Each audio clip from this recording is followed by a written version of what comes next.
the melting of polar ice, the loss of the Amazon, the disruption of ocean currents. These are not distant threats. They are fast approaching and will affect every one of us, no matter where we live. Prince William opened an anonymous envelope on his desk, and what he found inside made his blood run cold. Secret files revealed Meghan had been executing a shocking 18-month plan targeting his children. When he discovered someone had been watching George, Charlotte and Louis like prey, gathering intelligence on his own kids, William's response was absolutely ruthless. I think it was probably most people's assumption that if I was going to go into business, it would be fashion or beauty. But those 5 years at home, I wasn't running around wearing beautiful outfits. I was probably in Birkenstocks and sweats like the rest of us. What he did next in just 3 hours will leave you speechless. And the ultimatum he gave Harry? The envelope was cream-coloured, made from expensive paper stock, and bore no markings except his name written in block capitals across the front. There was no return address, no identifying features that might hint at who had left it there. His private secretary hadn't seen who delivered it, and when security was later asked to review the corridor footage, nothing unusual appeared on the recordings. Someone with access to the palace interiors had deliberately positioned this envelope where William couldn't possibly miss it. William's first instinct was caution. Years of living under security protocols and dealing with potential threats had trained him to treat unexpected items with care. He opened the envelope slowly and methodically. Inside, he found two things: a single black flash drive, completely unmarked, and a handwritten note on matching cream paper. The note was brief, containing just one sentence that would stay with him for hours to come. It read, "You need to know what she's been planning for your children." There was no signature, no explanation, just that single statement that immediately triggered alarm bells in William's mind. His first call was to palace security. Protocol dictated that any unknown digital device would need to be thoroughly scanned before being connected to any palace computer system. The security team took the flash drive and subjected it to a comprehensive scan that lasted 40 minutes. They checked for viruses, malicious code, tracking software, anything that could compromise the palace's digital infrastructure or put sensitive information at risk. The scan came back clean. What they found was simply a collection of files, organized into folders with dates and clear subject headings. Once security cleared the device, William connected it to an isolated computer system and began to examine the contents. What he saw in those first few minutes would fundamentally change his understanding of what his family had been dealing with for the past 18 months. The main folder was titled Media Strategy, George Chapter 18+, and it contained dozens of documents. Emails, strategy memos, timeline projections, and detailed planning notes that laid out a systematic approach to building relationships with his eldest son. One email in particular stood out, dated 7 months earlier. In it, Meghan had written to a senior editor at a major American publication, explaining her long-term vision. The message discussed how George would eventually need people he could trust to tell his story without what she called palace filters. She wrote about building relationships now, even at a distance, to ensure that when George was old enough to have his own voice, he would know she was an option when he was ready to speak his truth. William read that exchange 3 times, each reading making the implications clearer and more disturbing. This wasn't simply speculation about the future or casual thinking about family dynamics. This was actively strategizing about how to cultivate direct relationships with his children, positioning herself as an alternative confidant who could provide them with media platforms when they reached an age where they might rebel against palace constraints. The calculated nature of the planning, the long-term thinking, the deliberate positioning, all of it pointed to something far more systematic than William had imagined possible. The second folder focused on Charlotte and was labeled Charlotte Outreach 12-6. It contained a different approach, but showed the same level of calculated planning. The materials suggested strategies for connecting with his daughter based on her personality traits and public appearances. There were notes about her position as the spare, about the unique challenges she might face being important, but not central to the line of succession. The documents discussed how Meghan could position herself as someone who understood those dynamics from her own family experience. A third folder dealt with Louis, though it was less developed given his younger age. Still, it showed similar strategic thinking about future access and influence. There were notes suggesting that as the youngest and most removed from direct succession pressure, Louis might represent the easiest access point if approaches to his older siblings encountered resistance. What became increasingly clear as William worked through the folders was that Meghan wasn't engaging in casual speculation about his children's futures. She was executing a long-term plan to position herself as an alternative authority figure in their lives, someone they might turn to as they grew older, particularly if they experienced the kind of tensions with palace life that Harry had gone through. The planning was meticulous, patient, and disturbingly professional in its approach. But perhaps the most damning folder was the one labelled simply Implementation Timeline. This folder made it clear that the planning wasn't theoretical or aspirational. Steps were already being taken. Meghan had been working with a California-based public relations firm that specialized in what the documents called relationship management and strategic positioning with high-value individuals. There were expense records documenting payments for monitoring services that tracked his children's public appearances. There were reports extracting information from social media accounts belonging to parents of their schoolmates. William sat back from the computer screen, his hands shaking slightly with a level of rage he rarely allowed himself to feel. Over the years, he had learned to tolerate a great deal.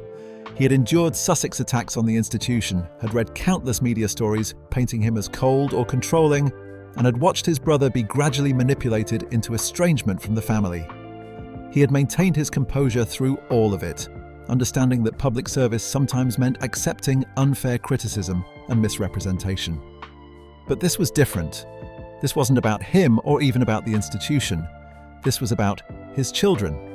The idea that someone had been planning to target them, gathering intelligence on them, positioning to exploit their potential vulnerabilities at moments when they might be most susceptible to outside influence, this crossed a line so far beyond previous conflicts that it entered entirely different territory.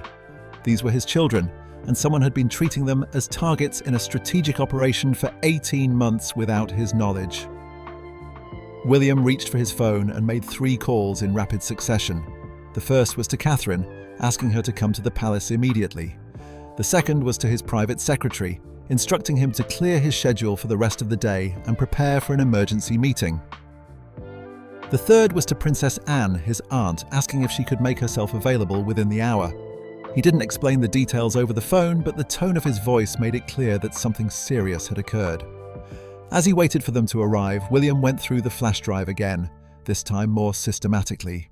He took notes, documented the most damaging evidence, and began to organize the information in a way that would allow him to brief others efficiently. By the time Catherine arrived at 9:45, looking concerned, and Anne followed 15 minutes later with her characteristic brisk efficiency, William had made his decision about how to respond. He was about to show everyone involved exactly how a future king responds when someone threatens the people he has sworn to protect above all else. The depth and sophistication of Meghan's planning became increasingly apparent as William, Catherine, and Anne reviewed the complete contents of the flash drive together. The documents revealed that this operation had been developed with input from multiple professionals, including child psychologists, media consultants, and individuals described in the files as having experience in what they called high-value relationship cultivation with restricted access subjects.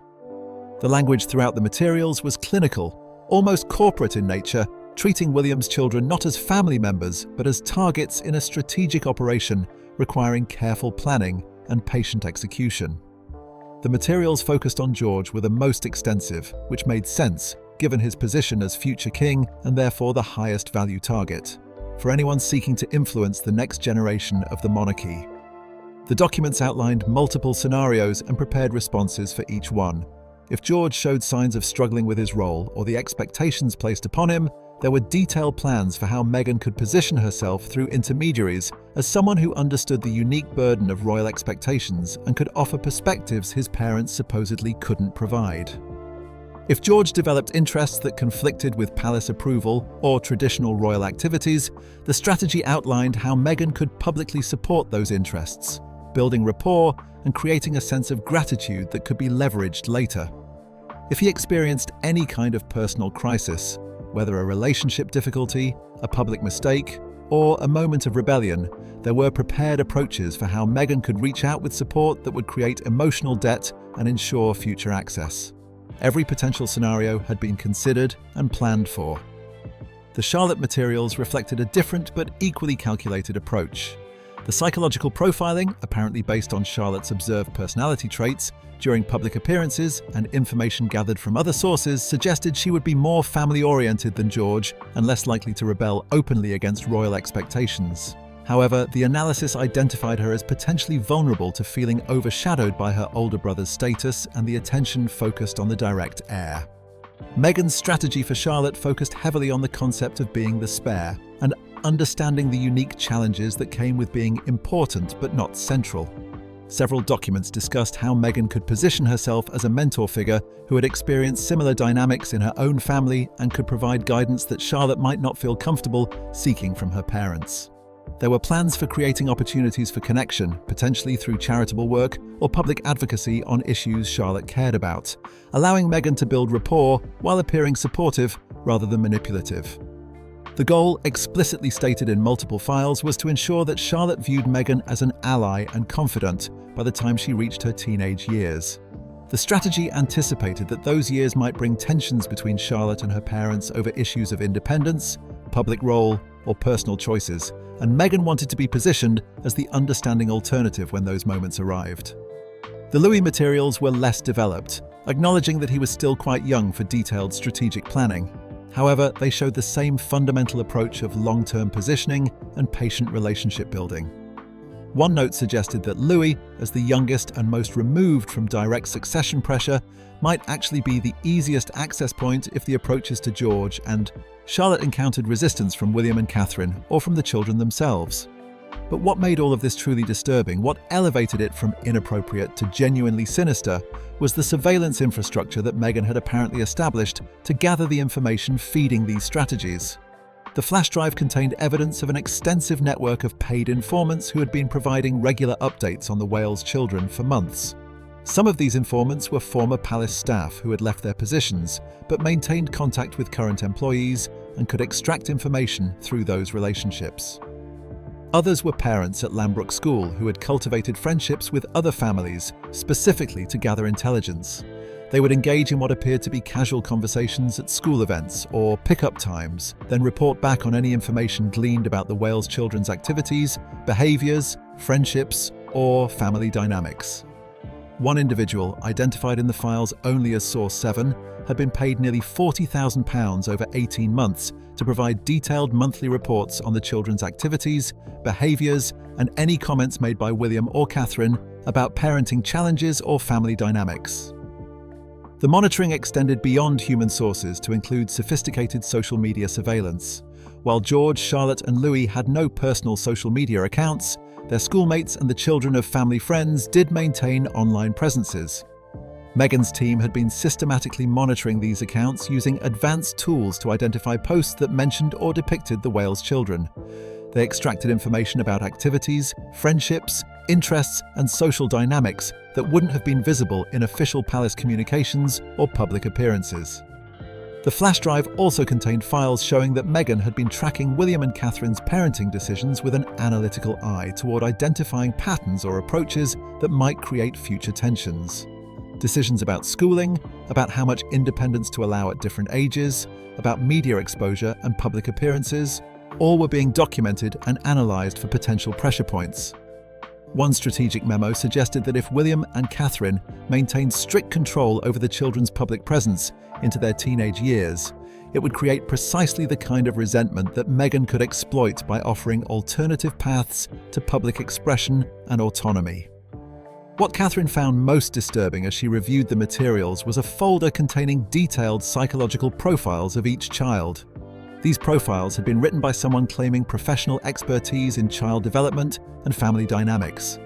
They went far beyond simple personality descriptions to identify specific vulnerabilities, insecurities, and pressure points that could potentially be exploited to build rapport or create dependency on alternative authority figures. Catherine looked up from the screen at one point and said quietly that it read like an intelligence agency targeting analysis, not family relationship planning. The systematic nature of what they were seeing was almost overwhelming. This wasn't opportunistic behavior or impulsive reactions to family tensions.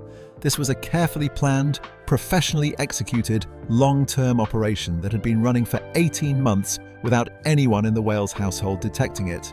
The fact that it had gone unnoticed for so long was itself troubling, raising questions about what else might have been happening that they hadn't discovered. As the three of them sat in William's office, the flash drive's contents displayed across multiple screens, the magnitude of what they were facing became impossible to ignore. This wasn't a problem that could be managed through careful diplomacy or quiet family conversations. This wasn't something that would resolve itself with time or through maintaining a dignified silence. This required a comprehensive response that would shut down the operation completely and ensure it could never restart. However, what William didn't know as he processed this devastating information was that Catherine had actually been tracking suspicious patterns for nearly 6 weeks before the flash drive arrived. It had started in late October when Charlotte came home from school and mentioned that one of her classmates' mothers had asked unusually specific questions about what the Wales family was planning for Christmas. The questions had felt strange to Charlotte, too detailed and persistent, focusing on exactly where they would be and who would be present. Then George had mentioned a similar incident. A parent at a school sports event had asked detailed questions about William's schedule and whether the family found it difficult when he was away on official duties. Individually, these conversations might have seemed innocent enough, just friendly interest from other parents. But the specificity of the questions and the fact that similar conversations happened twice within a week made Catherine's protective instincts activate. The third incident had been even more concerning. Catherine's personal protection officer had flagged an individual who had been photographed near Adelaide Cottage on 3 separate occasions over 2 weeks. Each time the person had a plausible reason for being there, walking a dog or jogging past, but the pattern felt deliberate rather than coincidental. When the protection officer ran a discreet background check, the individual turned out to be a private investigator whose website advertised discreet information services. That discovery transformed Catherine's vague concern into active alarm. She hadn't told William immediately because she needed more than suspicions and coincidences. Instead, she had reached out to someone she had worked with before, a former MI5 officer who now ran a private security consulting firm serving high-net-worth individuals and corporations needing discreet investigative services. Catherine's brief was simple: determine whether anyone was actively gathering information about her children, identify who was behind it, if so, and document everything with evidence that could support action if needed. The investigation had taken 3 weeks and uncovered more than Catherine had anticipated. The former MI5 officer identified at least 5 individuals who appeared to be gathering information on the Wales family with particular focus on the children. The investigator could prove that surveillance was happening and could trace it back to Meghan's team, but they couldn't access the full scope of what was being planned or all the information that had already been gathered. What Catherine hadn't yet shared with William, what she was still processing herself, was something her investigator had uncovered just 2 days earlier. There was evidence that Meghan's team had been attempting to recruit someone currently employed in the Wales household, offering substantial payment for ongoing access and information. Even more troubling, some of the information in the reports sent to California included details about the children's private routines, behavioral challenges, and relationships with each other, things that should have been known only to immediate family and the closest household staff. When William finally asked Catherine directly if she had known anything about this before the flash drive arrived, she made the difficult decision to tell him everything. His reaction was complicated. Part of him felt angry that she had kept this from him, even briefly. But he also understood why she had done it, recognizing that she had been trying to protect him from worry while building a case strong enough to justify whatever action became necessary. The revelation that Catherine had been tracking suspicious activity for weeks also meant there was no time to waste. They needed to act immediately and decisively.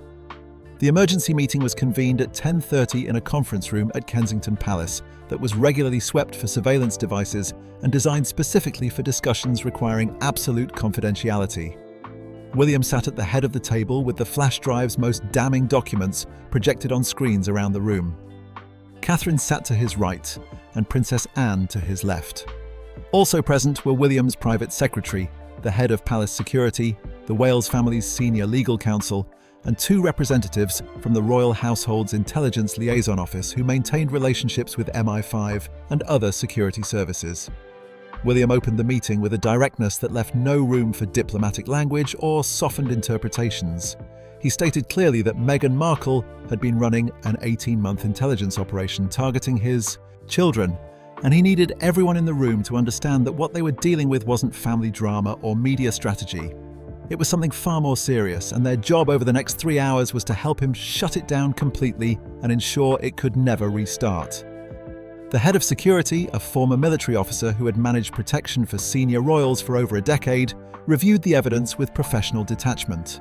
He noted the sophistication of the operation, the multiple layers of sources and information gathering, and the clear indicators that this had been planned and executed by people with experience in intelligence work or corporate espionage.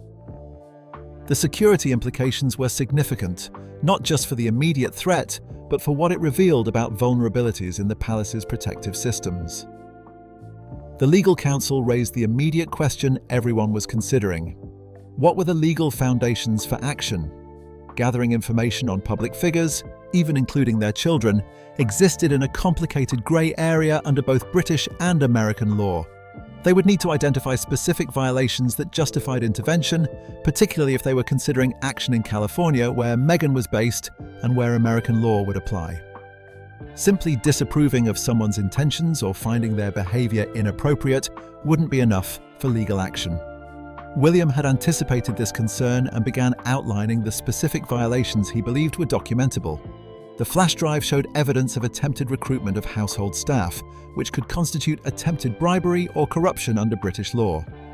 It showed payments to individuals for information they had obtained through misrepresentation, potentially constituting fraud. It showed surveillance activities by private investigators operating in Windsor without proper authorization. And most importantly, from his perspective, it showed strategic planning to contact his children directly when they reached certain ages, which could potentially be argued as preparation for child exploitation or interference with parental rights.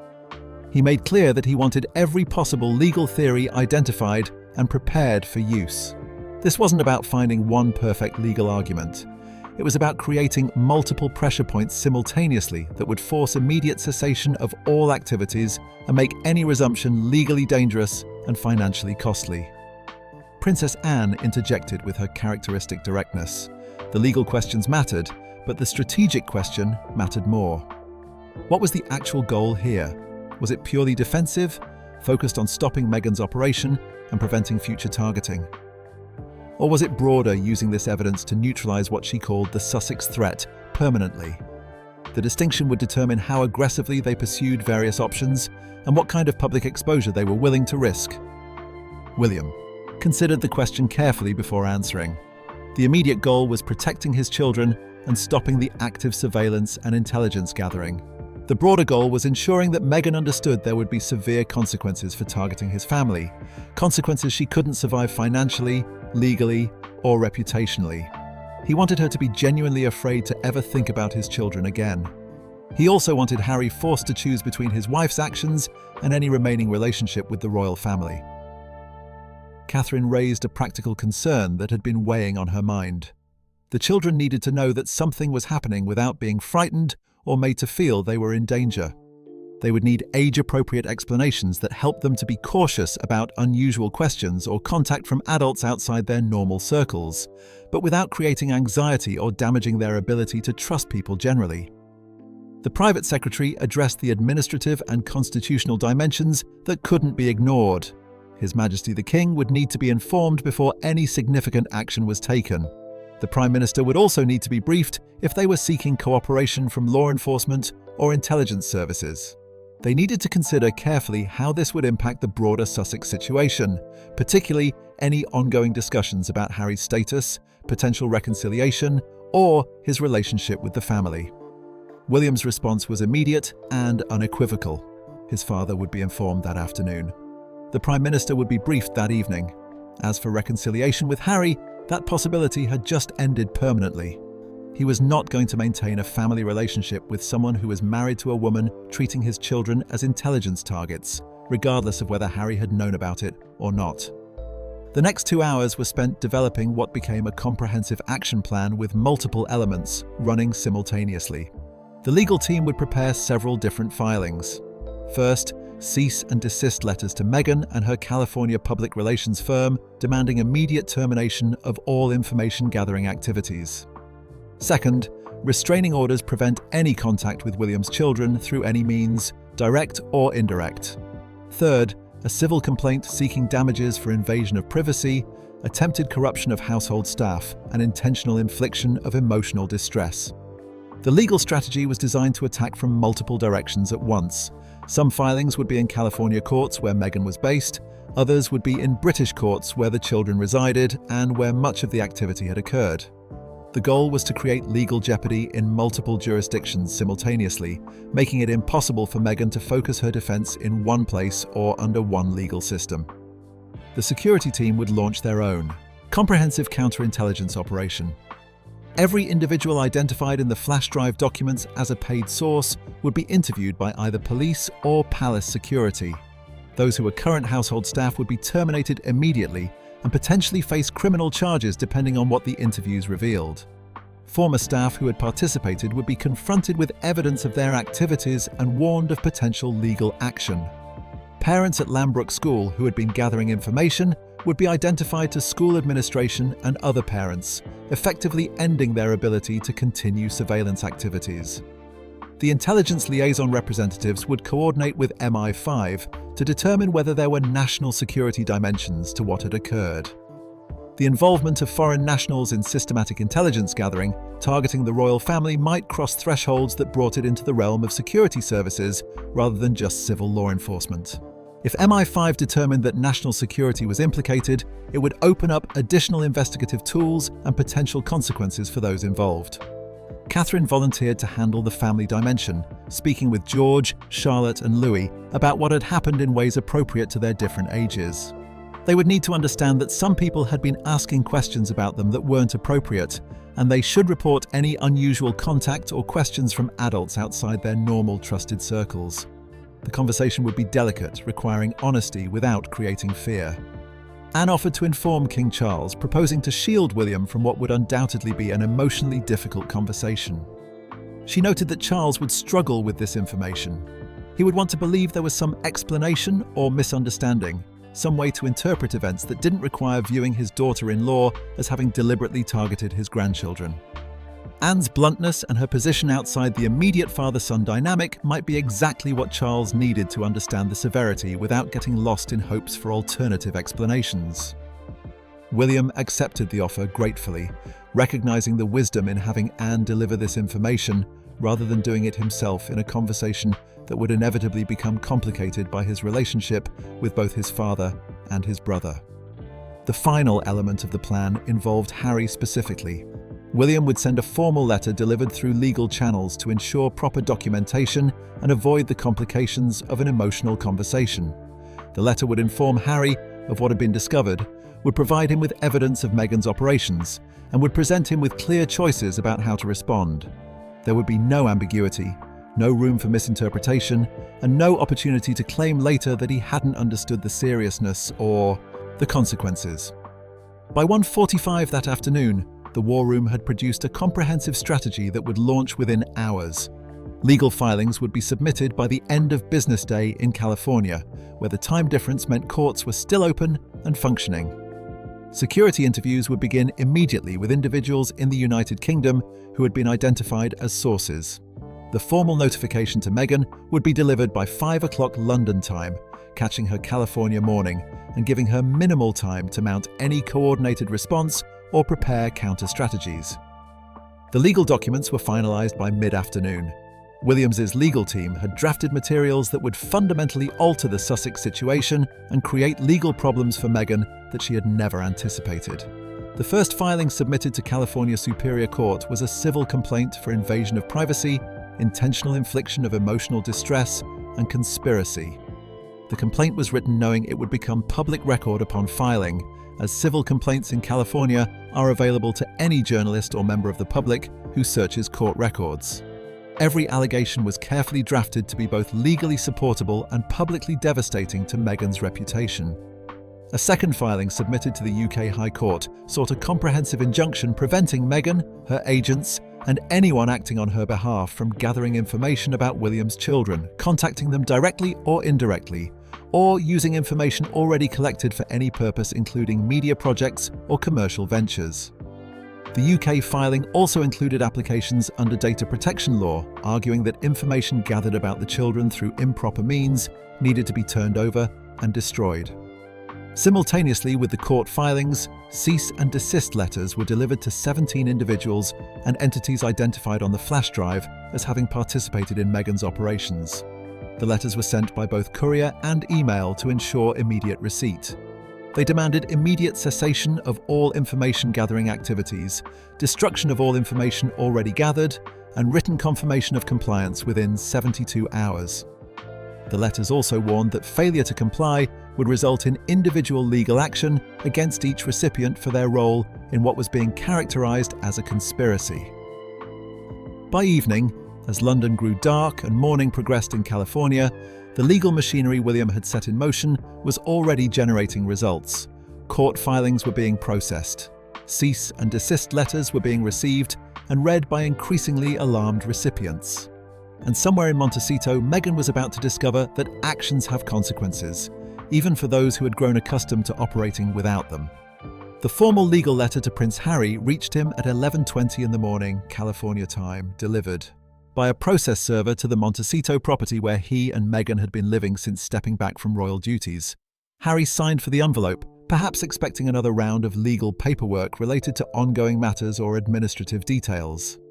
What he found inside was a document that would force him to make one of the most consequential decisions of his life. The letter, written in formal legal language that created an official record, laid out in clinical detail what William's team had discovered. The flash drive evidence, the 18 months of systematic surveillance, the strategic planning documents showing how Meghan intended to target George, Charlotte, and Louis, the infrastructure created for long-term intelligence gathering and eventual exploitation, and finally, the legal actions William had launched just hours earlier across multiple jurisdictions. According to sources close to Harry who spoke with him later that day, his initial reaction was complete disbelief. How could an 18-month operation costing hundreds of thousands of pounds have occurred without him seeing any indication whatsoever? But as he read through the attached exhibits, which included selections from the flash drive showing Meghan's own communications and planning documents in her own words, the disbelief began to give way to something else entirely. Recognition, perhaps, or the slow, dawning realization that the strategic orientation he had seen applied to media relationships and public positioning had also been applied to his own nieces and nephews. The letter from William's lawyers gave Harry 72 hours to respond in one of three specific ways. The first option was to provide a written statement acknowledging that Meghan's conduct was unacceptable, confirming he had not known about her operations, and agreeing to cooperate fully with investigations and legal proceedings. This option would require Harry to essentially separate himself from his wife's actions, to publicly acknowledge wrongdoing and to assist in holding her accountable. The second option was to provide evidence that he had known about Meghan's operations and had attempted to stop them or report them to appropriate parties. This would require Harry to become a witness against his wife, providing testimony and documentation showing he had tried to prevent what she was doing. It was practically impossible unless Harry had documentation that no one believed existed, and even if such evidence somehow materialized, testifying against his wife would certainly destroy the marriage while providing no guarantees about restored family relationships. The third option was to not respond at all, or to provide a response defending Meghan's conduct. This option would be treated as acknowledgement that Harry either participated in or condoned the targeting of William's children. It would result in permanent cessation of all family contact, legal action to recover any benefits Harry had received from the royal family, and potential criminal investigation if evidence emerged of his direct involvement. The letter made abundantly clear that William was not interested in conversation, mediation, or family dialogue. This was a legal ultimatum with defined options and defined timelines. Harry's response would be documented, could be used in legal proceedings, and would permanently determine his relationship with his family of origin. There was no fourth option that allowed him to remain neutral or uninvolved, no way to avoid choosing sides or to somehow maintain connections in both directions. Harry's position, when analysed objectively, was nearly impossible.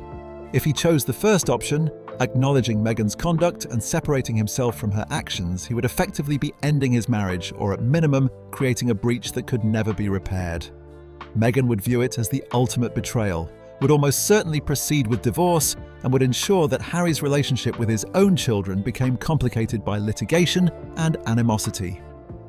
If he chose the third option, refusing to condemn Meghan or remaining silent, he would lose all connection to his British family permanently. His children would grow up without relationships with their cousins, their grandfather, their uncle and aunt. Harry himself would be completely estranged, not through the gradual drift of mutual family dysfunction, but through a documented choice to support someone who had targeted children for potential exploitation. The 72-hour timeline was deliberately tight. Harry couldn't use time to negotiate, to try finding middle ground, or to coordinate a strategic response with Meghan's legal team. He had to make a decision quickly based on the information provided and the limited options presented. The pressure was intentional, designed to force an authentic choice rather than allowing time for a calculated strategy that might obscure his true position. When Harry showed Meghan the letter and explained the legal actions William had launched, her reaction was predictably fierce and defensive. She characterized the flash drive as stolen property, suggested the materials might be fabricated or altered, and framed William's legal response as a vindictive attack by someone who had never accepted her as family. She insisted that any information gathering had been defensive in nature, aimed at protecting herself and Harry from palace manipulation and coordinated media attacks from William's team. But that defense encountered a fundamental problem that couldn't be explained away. The flash drive contained Meghan's own communications, written in her own words, describing strategies for targeting William's children and expressing intentions that simply couldn't be reframed as defensive or protective. There was no way to interpret planning how to cultivate relationships with children for future exploitation as a defensive measure. By the morning 2 days later, 48 hours into his 72-hour decision window, Harry had reportedly made contact with his own lawyer, separate from attorneys who had been representing him and Meghan jointly. That action alone suggested he was at least considering the first option, contemplating some form of separation from Meghan's actions, even if the ultimate consequences remained unclear. What became certain was that Harry's position had become completely untenable. He could no longer exist in both families simultaneously, couldn't maintain connection to Windsor while staying married to someone who had effectively declared operational war on its next generation. William's ultimatum forced a choice that could no longer be avoided or postponed. When the 72-hour deadline expired, Harry would either have submitted a response meeting William's requirements, or he would have chosen through action or inaction to accept permanent estrangement from everyone except the wife, whose strategic targeting of his family had created this impossible situation.